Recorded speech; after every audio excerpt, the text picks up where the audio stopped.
कोण आलं होतं? अगं श्रीकला आली होती.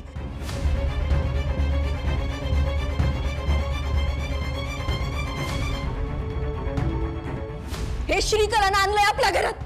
काय ते मला माहित नाही, पण हे चांगलं नाहीये हे नक्की. तू तुला 100 वेळेस सांगत होते ती पोरगी चांगली नाहीये. निगेटिव्ह एनर्जी आहे तिच्यामध्ये, पण तू माझं ऐकतच नव्हता साधू.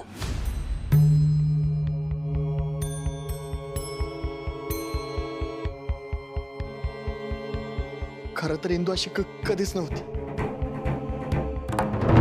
ती कधीच कोणाशी उद्धट वागत नव्हती, बोलत नव्हती. चांगल्या लोकांसोबत तर मुळीच नाही.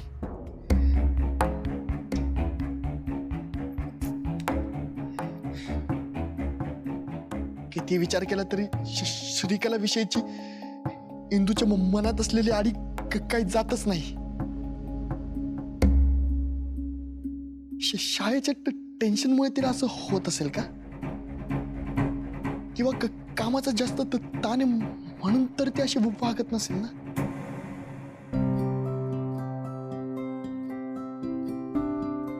एकटाच काय बडबड करतोस?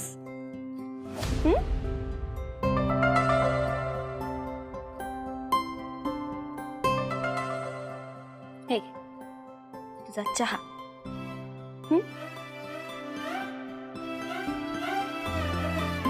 इतका कसला विचार चालू होता?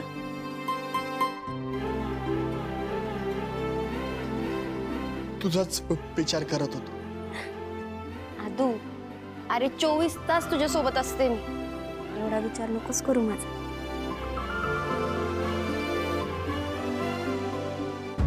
इंदू इकडे. मला काहीतरी बोलायचंय तुझ्याशी. ते काल किचन मध्ये सापडलेल्या काळ्या फळांवरून तुझं काय सुरू होतं? काय सिद्ध करायचं होतं तुला?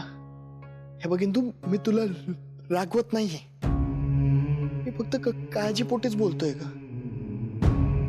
तुझ्या असं विचित्र वागण्यामुळे लोकांच्या मनात तू गैरसमज होऊ नये म्हणून. आणि तुला पण माहिती आहे ते मला अजिबात आवडणार नाही. तुझ्या लक्षात येतंय ना मला काय बोलायचंय ते? बरंच चल, दुकानावर ते पप्प्याचे कार्यकर्ते वाट बघतायत. येतो.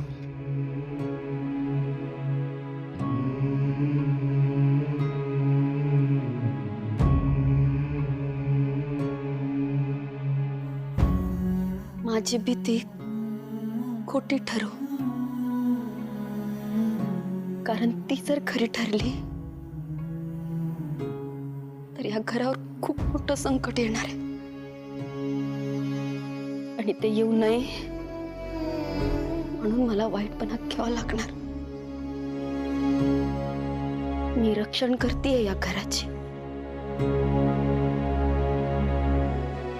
पप्प्या शेठ, हो पप्प्या शेठ, अहो आमच्याकडे पण बघा की जरा. चल भेटू आपण. रामकृष्ण आहे. राम.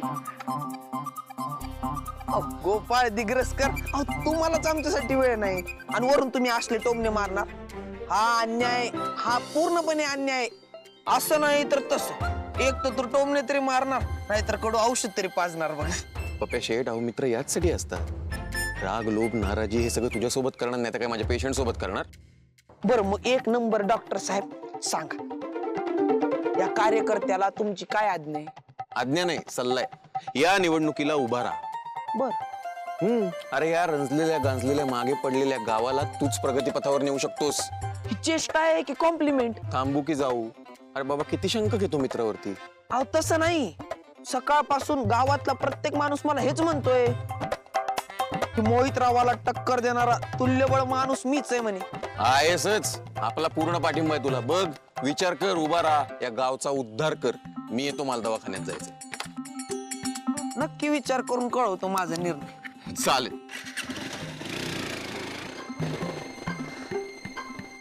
मुलांनो, मला सांगा, पाठबळ म्हणजे काय? पाठबळ म्हणजे पाठीत भरपूर ताकद असणे. ए विजू, काय पण काय बोलतोस रे? इंदू मामी, मी सांगू का? सांगा रा. पाठीला बळ लावून ढकलून पाडणं म्हणजे पाठबळ. प्रयत्न चांगला होता. पाठबळ म्हणजे आधार असणं, म्हणजे एखादा व्यक्ती आपल्या पाठीशी उभा राहून आपली साथ देतो म्हणजे पाठबळ देतो. आलं का लक्षात? अच्छा, म्हणजे तू तुझ्या कीर्तनात जसं सांगते तसं का? विठुरायाचं पाठबळ असलं की काहीच कमी पडत नाही. तेच पाठबळ ना. अगदी बरोबर राया. चला इंद्रायणी ताई,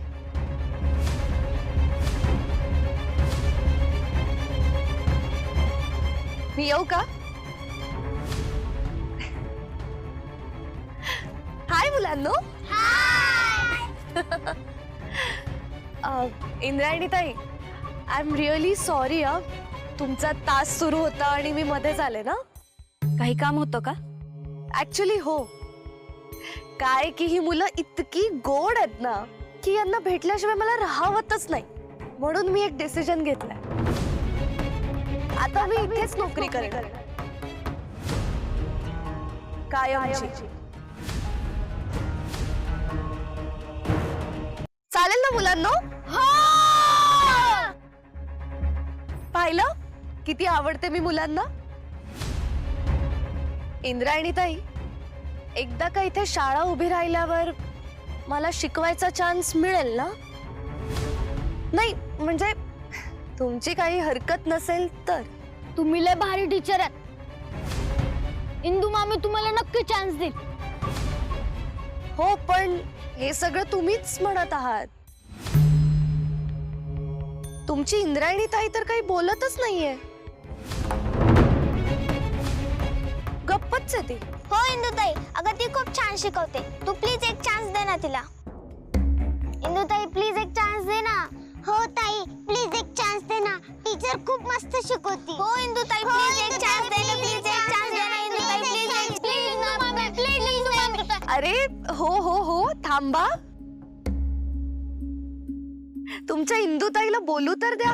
अगे इंदू मामी, हो म्हण ना. जर श्रीकला टीचर शिकवायला आल्या तर तुला पाठबळ मिळेल. वाव यार मुलांनो, किती हुशार आहात रे तुम्ही. इंद्रायणी ताई, चालेल ना मी शिकवायला आले तर?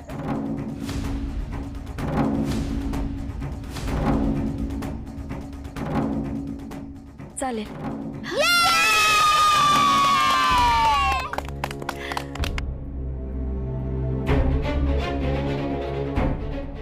थँक्यू सो मच इंद्रायणी ताई. काय शिकताय तुम्ही? दाखवा बरं मला. वाक्प्रचार. वाक्प्रचार? बर, बघू.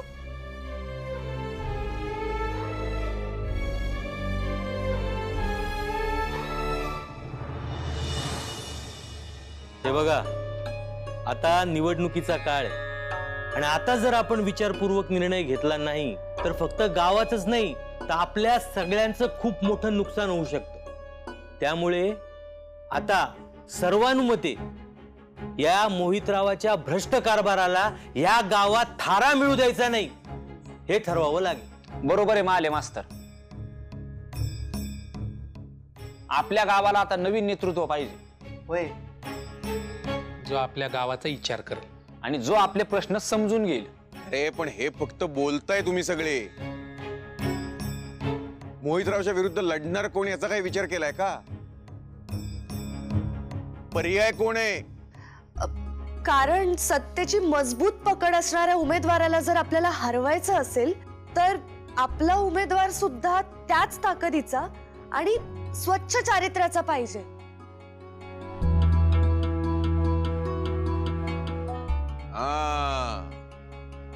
नाव आहे का कोणाच्या डोक्यात कोणाचं?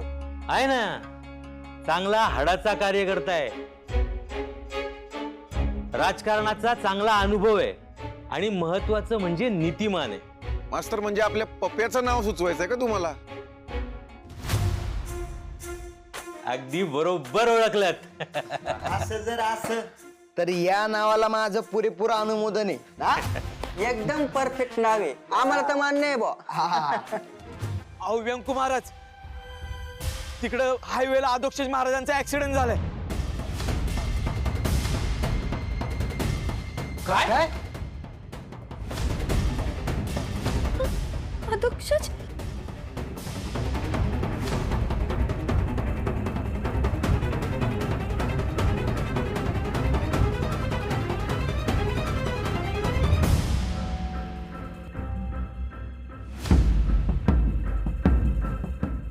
आदू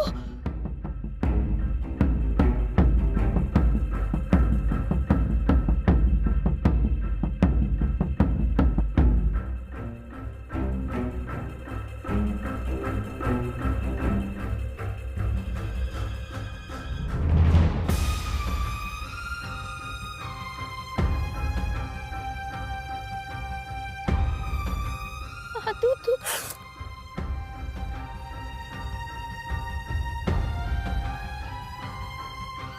किती लागलंय तुला उगा.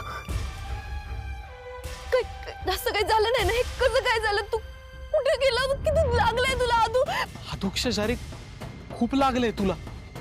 काका मला काही नाही झालंय फक्त खर्चटलंय थोडं माझी काळजी नका करू त्या काकांना माझ्यापेक्षा जास्त लागलंय. यांना वाचवायला गेले ते अधोक्षज महाराज.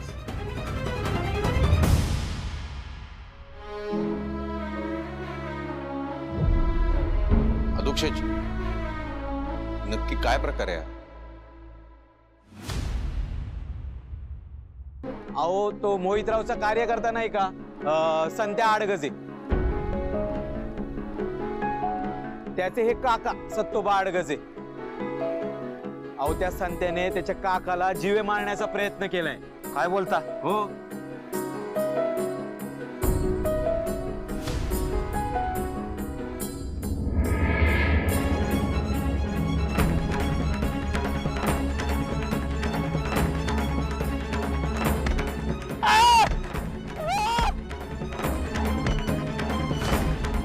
बऱ्या बोलाने जमीन लिहून दे नाही तर तुला जिवंत सोडणार नाही. जीव गेला तरी बेहतर पण मी तो माझी जमीन देणार नाही. मग जीवच घेतो तुझा. मोहितरावांचा माणूस आहे मी. मला कोण अडवणार आहे.